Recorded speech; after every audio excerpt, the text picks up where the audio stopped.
E neste momento ouviremos o pronunciamento do ministro de Estado da Justiça, Eugênio José Guilherme de Aragão.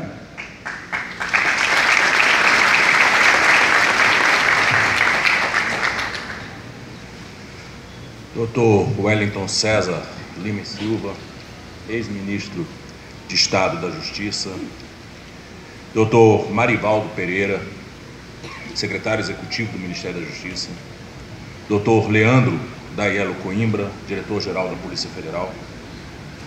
Doutora Maria Alice Nascimento Souza, diretora do Departamento de Polícia Rodoviária Federal.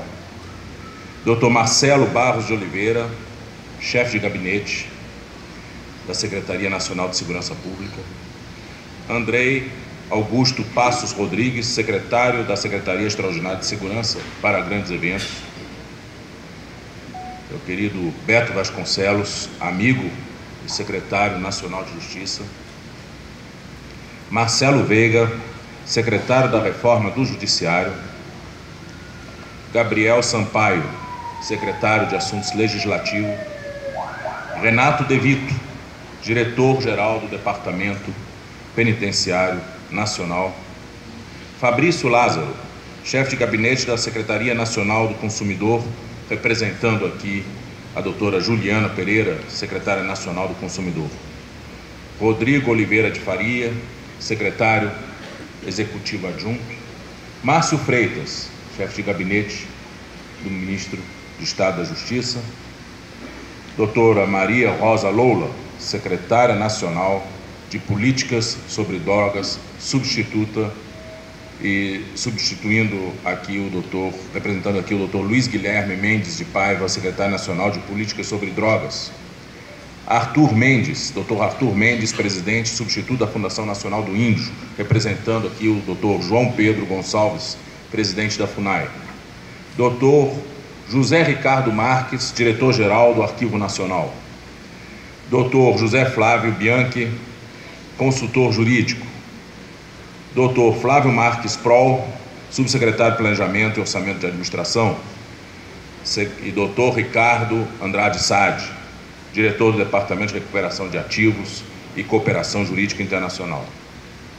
Também cumprimento aqui o senhor embaixador Dirk Brengelmann, representante aqui representando, portanto, o governo da República Federal da Alemanha. O Dr. Péricles Aurélio Lima Queiroz, subprocurador-geral da Justiça Militar. Dr. Fabiano Silveira, amigo Fabiano Silveira, conselheiro do Conselho Nacional de Justiça. Dr. Pedro Cavalcante, presidente da Federação Nacional dos Policiais Rodoviários Federais. Doutora Emília Maria Ribeiro Cury, secretária executiva do Ministério de Ciência, Tecnologia e Inovação. Querido amigo Udo Leibrecht, né? Aqui com quem a gente tem trabalhado tanto na área da agricultura. Dr. André Morrison, presidente da Associação Nacional de Peritos Criminais Federais. Querido amigo Rogério Sotile, secretário especial dos Direitos Humanos. Querida amiga Eunice Pereira Amorim Carvalhido, procuradora-geral do Ministério Público do Distrito Federal e Territórios. Dr. Clóvis Manzoni Santos Loures, diretor administrativo do CAD. Doutora Áurea Lustosa, colega do Ministério Público Federal, subprocuradora-geral da República. Amigo e colega Ângelo Goulart Vilela, diretor da ANPR, Associação Nacional dos Procuradores da República, e que atuou também como meu auxiliar no Tribunal Superior Eleitoral. Amigo e colega Dr. Luiz Carlos Santos Gonçalves, procurador regional da República, também com atuação no Tribunal Superior Eleitoral. Queridos servidores e servidoras do Ministério da Justiça, companheiros e companheiras, minhas senhoras, meus senhores. A alteridade é um pressuposto da convivência democrática. Aquela máxima de Immanuel Kant, que nos indica a fazer aos outros o que gostaria que fizessem a nós e de transformar a nossa ação de tal sorte que possa ser visto como norma de conduta universal, é um pressuposto fundamental desse nosso convívio. É importante que nós saibamos legitimar o outro de forma igual a nós. Sem isso, não há Estado de Direito, não há democracia.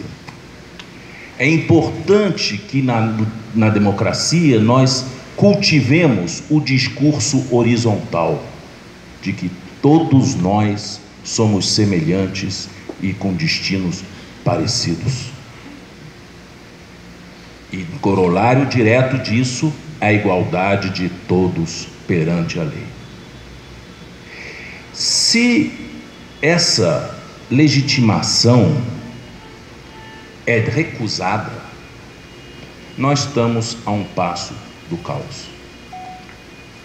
Se essa legitimação é ignorada, nós passamos para a desclassificação do outro, nós passamos para a exclusão do outro e nós passamos para a sua eliminação, o que dá margem a massacres e genocídios, a condutas violentas na sociedade.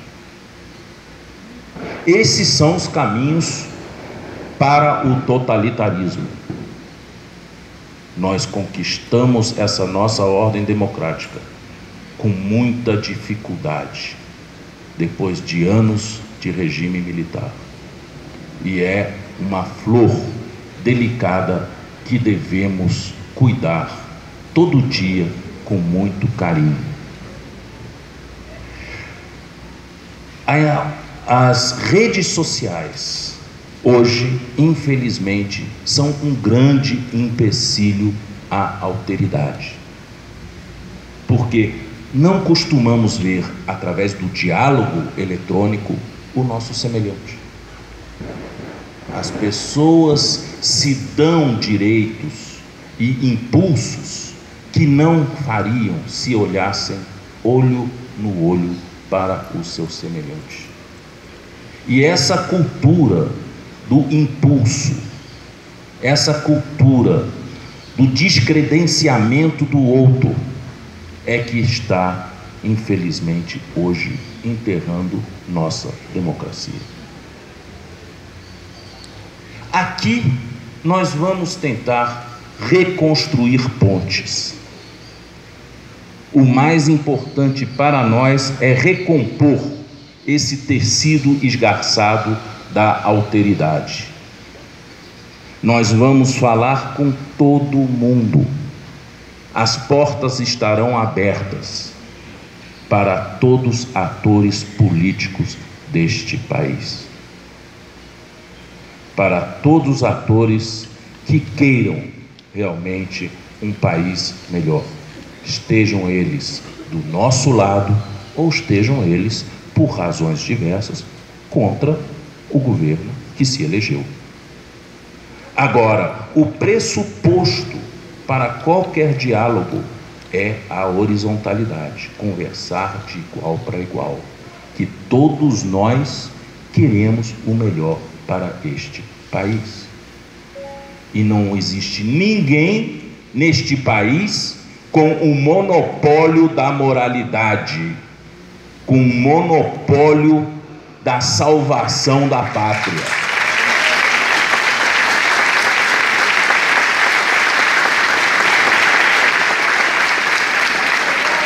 É nosso papel aqui no governo, garantir que as instituições de Estado implementem esta igualdade de todos perante a lei.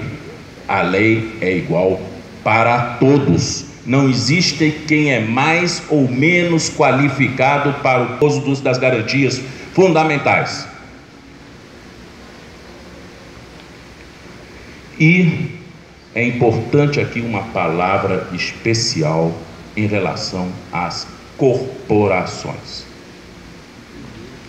Infelizmente, nosso Estado tem, ao longo dos últimos anos, visto a verdadeira apropriação das instituições por corporações. Corporações não cultivam a alteridade, corporações cultivam seu umbigo. Corporações sempre buscam ser melhores do que outras, mais valiosas do que outras e, em última análise, o que está nessa arrogância é nada mais do que o ganho econômico, o ganho de prestígio e o ganho de poder. As corporações, para sobreviverem e poderem manter o seu naco de Estado em suas mãos, fazem de tudo.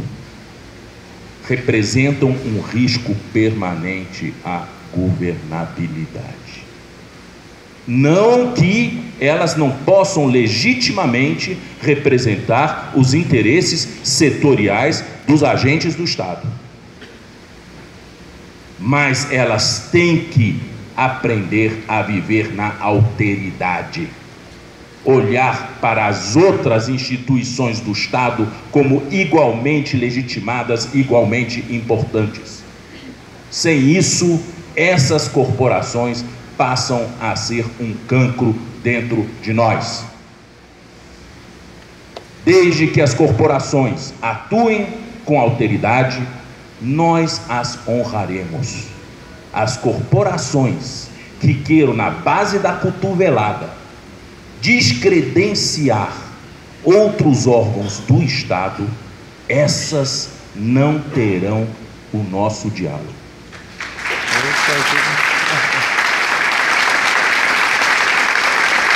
Quando há poucos meses atrás, no ano de 2014, aliás, 2013, desculpem, as manifestações de rua, que não tinham pauta definida, que pareciam muito mais um espasmo de insatisfação de muitos, com muita coisa que quase ninguém sabia definir o que era. A corporação do Ministério Público e a corporação policial resolveram tematizar, principalmente a do Ministério Público, resolveram tematizar a PEC 37 como um grande fato importante, né, para a cidadania. A PEC 37, minhas senhoras e meus senhores, tratava apenas de discutir quem, na divisão de atribuições do Estado, faria a investigação criminal. Ora, do ponto de vista da cidadania, esqueçamos as corporações. Tanto faz como tanto fez quem faz a investigação criminal, desde que o faça com observância das garantias fundamentais, com respeito à cidadania e com perfeição técnica para atingir os seus objetivos, que não é nada mais, nada menos do que definir os responsáveis pela prática de crimes.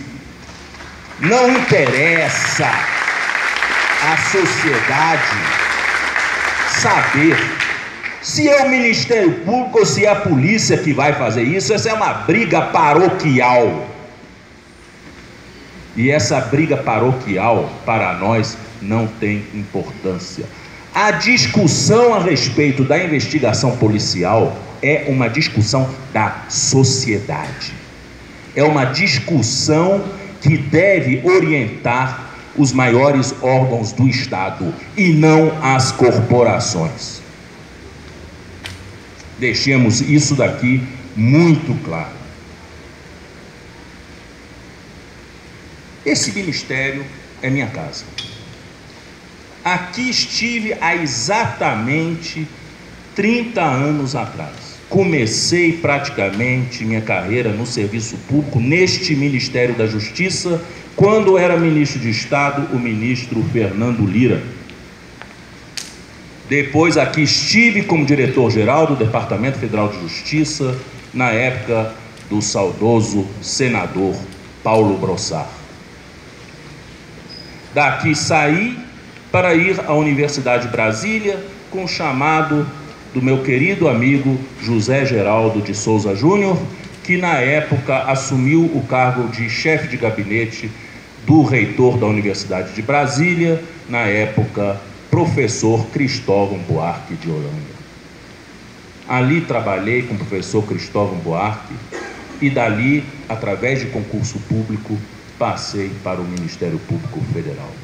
Trabalhando com uma pessoa que para mim tem um grande valor, eu a vejo como meu pai intelectual na advocacia, que é o ministro José Paulo Sepúlveda Perpétua. Depois, com o passado, o período de atuação da gestão do ministro José Paulo Sepúlveda Perpétua como Procurador-Geral da República, vim a trabalhar com o doutor Aristides Junqueira Alvarenga, uma pessoa também de excepcionais qualidades. Foi um período muito rico, em que trabalhava junto com o doutor Álvaro Augusto Ribeiro Costa, na Secretaria, então Secretaria de Coordenação dos Interesses Difusos, Secudid. Depois disso, trabalhei na primeira instância, tive a oportunidade de trabalhar na coordenação de defesa dos interesses indígenas, na Procuradoria, e depois fui para a Fundação Nacional do Índio. Na Fundação Nacional do Índio, minha permanência foi pouca, por um desentendimento corriqueiro com o então ministro Jarbas Passarinho, que era ministro aqui da Justiça, mas nunca perdi para o ministro Jarbas Passarinho um especial carinho e principalmente uma grande gratidão pelo que ele fez na Constituinte pelas populações indígenas deste país. Depois disso, passado esse tempo, infelizmente tivemos anos complicados sob a direção do Procurador-Geral Geraldo Brindeiro, que me fez ir para o exterior fazer doutorado na Alemanha. Voltei ao Brasil para trabalhar com Cláudio Fonteles, muito grato, e ali chamado pelo ministro Vanucchi também para então integrar o Conselho de Defesa dos Direitos da Pessoa Humana, estando também nessa mesma condição de conselheiro com a querida, então ministra, hoje deputada, Maria do Rosário, por quem eu tenho um especial carinho. E, finalmente, chegamos a essa época em que trabalho com o doutor Rodrigo Janot, que me colocou para cuidar das eleições presidenciais. Foi um grande desafio, mas eu garanto aos senhores que esse desafio foi enfrentado dentro do maior espírito republicano de cidadania. Quem quiser pode conferir as estatísticas, elas estão no site da Procuradoria-Geral Eleitoral, e vai verificar que ali não temos um ponto fora da curva. Todos os partidos foram tratados com a mesma régua. E o fizemos porque temos um grande respeito pela atividade política e pela classe política desse país. Quem não respeita a classe política não respeita a democracia. A criminalização da política é a criminalização da democracia. Estejamos vigilantes.